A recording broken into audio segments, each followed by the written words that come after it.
Hello class, today we're working on pensions, which is chapter 20, and so the official title of the chapter is Pensions and Other Post-Retirement Benefits. We're not going to do the other post-retirement benefits. The big thing is we want to make sure we can calculate a few things with the pensions.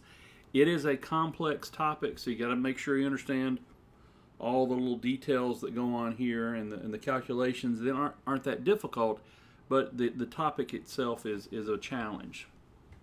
So a pension plan is when the employer promises to provide benefits or payments to employees in their retirement years based on services they provided while they were still working. So we have two things going on, and it talks about here. We have to talk about the accounting for the employer and then the accounting for the pension plan itself. There's two different things going on. Now, there's two types of pension plans. One is a defined contribution plan. So this is essentially a 401k plan where the employer agrees to put aside 3% or 5% on each period based on a formula, and the employees bear part of the cost of the benefits, or they voluntarily make payments to increase their benefits. So that's pretty easy. Whatever the payments are, that's the expense, and we go on. Now, this chapter 20 is all about defined benefit plans. So they would say something like you get a pension that's going to equal 75% of your last 5 years' highest salary or whatever. So the employer bears the entire cost. And so there's typically a formula that says it's a function of compensation and years worked and things like that. So this is kind of an understatement. The accounting for a defined benefit plan is complex. So there's lots of rules and lots of actuarial assumptions we need to make. Speaking of assumptions, actuaries are the people that make assumptions about the life expectancy and how long people will live in retirement, how many of our employees will go to retirement. So actuaries make predictions, or which is called the actuarial assumptions of mortality rates, employee turnover, interest, earnings rates, early retirement frequency, future salaries, and other factors necessary to operate a pension plan. So all this is built into a pension plan. Now, the pension obligation is a deferred compensation that the employer has to its employees for their services under the terms of that pension plan. Now, there's three different ways to measure this, and so you need to know these terms. One is called the vested benefit obligation. It is vested benefits only at the current salary only, and so of the three, this is the smallest amount. Now, we could calculate an accumulated benefit obligation, which is all the vested and the non-vested. We think that our employees will continue to work, and they'll accrue more vested benefits along the way, and it's based on current salary levels. So this is the middle number of the three. Now, the largest of the three is called the PBO, or the projected benefit obligation. It includes both vested and non-vested, what we think should happen, and based on future salary levels, and this is the largest of the three numbers. So in the accounting for pensions, we're going to use this projected benefit obligation. So this is, we figure out all the payments we're going to make in all the future based on assumptions, and then we bring it to present value. So the projected benefit obligation is the discount of all those cash flows that the actuaries estimate. Now, the companies have to put on their balance sheet the full overfunded or underfunded status of their defined benefit pension plan, and the over or underfunded status is measured as the difference between the fair value of the assets that are in the pension trust and the PBO, the projected benefit obligation. Now, one of the big things that we do is we calculate the pension expense. So there's 5 components of pension expense. So the first one is called service cost. Service cost is the present value of all the new benefits that employees have earned during the year. So, the present value of all the new benefits, all our employees have worked essentially one more year, and so therefore that's the service cost. This is the expense that causes the increase in the PBO because employers worked another year.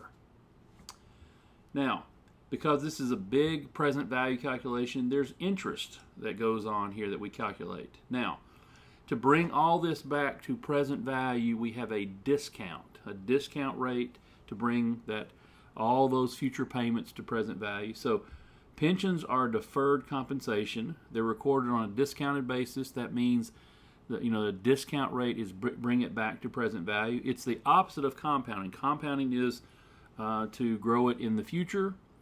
So interest expense accrues each year on the projected benefit obligation, the PBO, based on the interest rate that we call the settlement rate. So let's say we discounted everything at 7%. Well, moving that PBO forward 1 year is 7% times the PBO, and that is interest cost. Then the actual plan,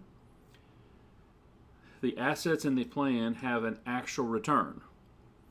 So the annual expense is adjusted for interest and dividends that accumulate within the fund. So we start setting aside money today to pay this PBO, this pension cost, in the future for the next 10, 15, 20, 30 years. So here is an example of how we calculate an actual return on plan assets. We start with the plan assets, the fair value of the plan assets at the end of the period. We subtract out the fair value of the plan assets at the beginning of the period, so we have an increase or decrease in plan assets, the fair value of the plan assets. We subtract out any contributions we made, so this case $700,000, then we subtract out the $275. We put $275 in. That's not our return, that's just contributions we made, minus any benefits that we paid during the year of $120,000. So we have a net contribution of $155, so we back that out of the $700,000, and so our actual return on plan assets is $545,000. Now, what do we do with that number? We're trying to calculate the pension expense. 1, 2, 3 of the 5. Now, the pension expense, the actual return is positive again, so this is subtracted from the computation of pension expense. This reduces pension expense. If we have a negative return or a loss, it increases our pension expense. So that goes up or down a little bit each year based on the return of the plan assets. All right, then we're going to have prior service cost. Let me define prior service cost. The prior service cost is we say, hey, everybody, we're going to add to the pension plan. We're going to add now dental benefits or vision benefits. And so that is a plan amendment. We change the plan, so we amend the plan. And so we make plan amendments. And so therefore we'll have future costs that we have. The cost, which is called the prior service cost, of providing these retroactive benefits is allocated to pension expense in the future, specifically to the remaining service years of the affected employees. So if we have 10 employees and each will work about an average of 4 years, that's 40 service years that we have left. So prior service cost is anytime we change and add more benefits, and that increases our prior service cost, and we amortize this prior service cost. You'll see a little bit how this works in just a minute. Then the last thing we have is we plus or minus a gain or loss. The gain or loss could be the difference between the actual return and the expected return on plan assets. And then we also amortize the unrecognized net gain or loss from previous periods. We have a corridor approach. We don't recognize too much gain or too much loss just to make it to smooth earnings a little bit on the pension side. So the way we're going to do this is we're going to do a big worksheet is what the book calls it, and that's fine. So let's just start with some given information. Let's say Buehler Company for 2020 has beginning plan assets of $450 and their projected benefit obligation, the PBO, is $450. We have annual service cost of $27,000. The settlement rate, which is the discount rate, is 7%.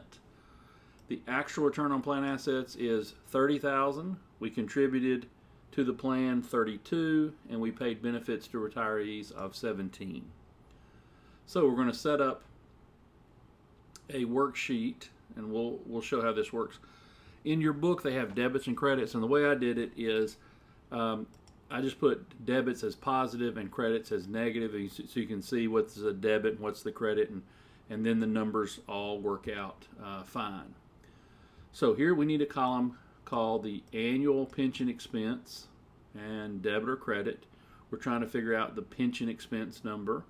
What we're trying to do is come up with the goal of this is to come up with this final journal entry for 2020, the pension expense, and we're going to recognize either a pension asset or a pension liability, and then how much cash we paid.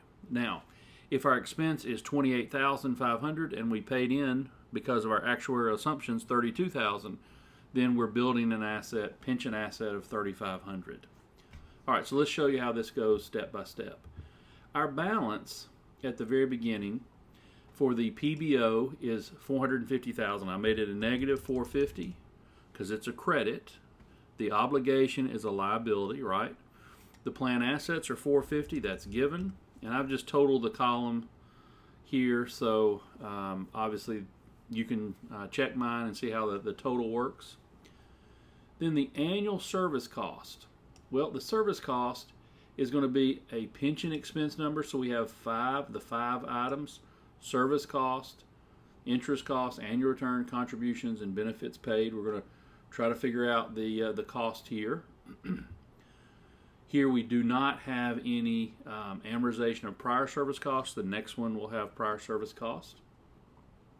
All right, so we're going to service costs. We're going to debit the pension expense, and we're going to credit the PBO, which is the liability. So that'll be a credit, negative $27,000. Interest cost. How do we get interest cost? Well, remember, it's essentially we have a liability of $450,000. So the way we get this $31,500, we're going to take the $450,000, which is the PBO, times 7%, and we're going to say our interest cost is $31,500. Just moving it literally 1 year in time, moving it forward 1 year, it takes an interest rate of 7%. We moved it backwards in time for several years at 7%, just moving that forward 1 year at 7%. So we're going to debit the annual pension expense and credit the PBO, $31,500. Our actual return is given is $30,000. So this decreases our pension expense number, and it increases our plan assets. So it's a debit to plan assets, a credit to the pension expense number. Now our contributions, we're taking $32,000 out of the company, putting it in the pension plan. So we're going to credit $32,000 for cash and debit $32,000 for plan assets. Then the last thing we have benefits paid to retirees. This comes out of not the company's cash, but the plan assets cash. So we're going to debit the PBO to make it go down and credit the cash, essentially the plan assets, to make it go down as well.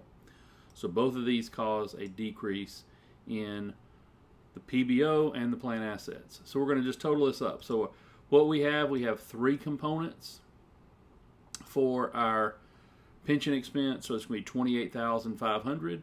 We know we made payments of $32,000 from our cash for the business into the plan assets, $32,000. And then the difference is just going to be $3,500, and we need a debit. So let's do this journal entry down here. Pension expense is $28,500. Credit cash of $32,000. That's the credit. And we're going to debit pension asset of $3,500. Okay. Now let's look over here what we have. What we have on our plan assets, plan assets are $495,000. We have the PBO, the projected benefit obligation of $491,500.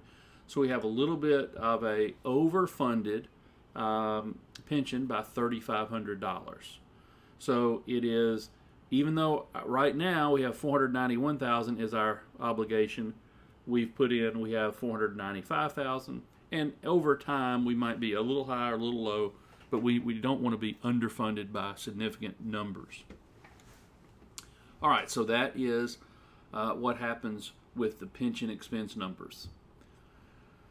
Now let's continue with this example. Now we're going to add prior service costs. So let's see what else we know. So this is the same company, Bueller. We've got present value of prior service benefits granted on January 1. Let's say we added vision. We said, hey, we'll pay for glasses and contacts and going to the eye doctor, and so that's going to be an additional $42,000 of prior service costs. Then we've got annual service cost for the year of $28,000. Once again, 7% settlement rate. The actual return is $31,000. We contributed $29,000. We paid $24,000, and we're amortizing the prior service cost of $17,500. All that's given. All right, so we have a couple little things to think about. When the plan is amended in 2021, the prior service costs increases the PBO and is charged to other comprehensive income prior service cost, and is reported in the accumulated other comprehensive income prior service cost in equity. All right, it's then amortized to pension expense over the remaining service lives of the affected employees. All right, let's look at the worksheet here. So what we've added a column. We have the pension expense, we have cash. Now we've added a column called Other Comprehensive Income Prior Service Cost. So OCI, prior service cost. And then we have the same pension asset liability, debit or credit. If it's a debit, it's an asset. If it's a credit, it's a liability. And then we have the PBO, which is the obligation, which is a credit. And we have the plan assets, which are debits. So we have left over from 2020, we have plan assets of $495,000. We have the PBO of $491,500. So at the beginning of the year, at the end of the year for 2020, we have a little bit of an asset, $3,500. Now we're going to add this prior service cost. So up here, we're going to include prior service costs. We're amending the plan and providing some additional benefits.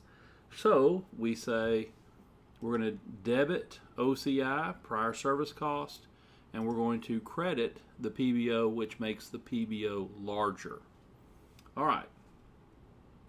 So now at the beginning of 2021, this should be 2021, we have $533,500 is our PBO, and the plan assets are $495,000. So here we've added amortizing the prior service cost. So we're going to add a row here. So let's see what we can do. The service cost is given, so we're going to debit the $28,000 for pension expense and credit PBO. The obligation makes the obligation go up, makes the expense go up. Interest cost. Now, how do we get interest cost? Well, it is the total of $533,500 times 7%, and I'm just putting it in parentheses and changing the sign to make it a positive number here, which is a debit, increases the pension expense, and then we'll credit $37,345 under the PBO, makes the PBO go up. Now our actual return is debit the plan assets, and we need to credit $31,000 under pension expense. If we have a positive return, it makes our pension expense go down. We have less, it reduces our pension expense. All right. So that's given. Now, also we have amortization of prior service costs, $17,500. We're going to debit pension expense, and we're going to credit the OCI prior service cost. We put in $29,000 in contributions, so we're going to debit the plan assets, credit the company's cash because it goes to the pension plan, the $29,000, and then they're paid out of the plan is $24,000 in benefits. So $24,000 plan assets go down, and the PBO is debited. It makes that go down. All right, so I just total the columns. So to make the journal entry for 2021 and the balance at 2021, we have the following. We have $51,000 is our pension expense. We're paying cash of $29,000.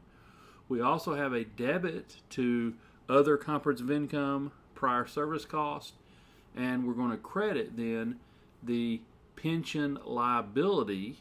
Since it's a credit, debit would be an asset, credit would be a liability. So there's our journal entry, and then we have the balance in several of these accounts.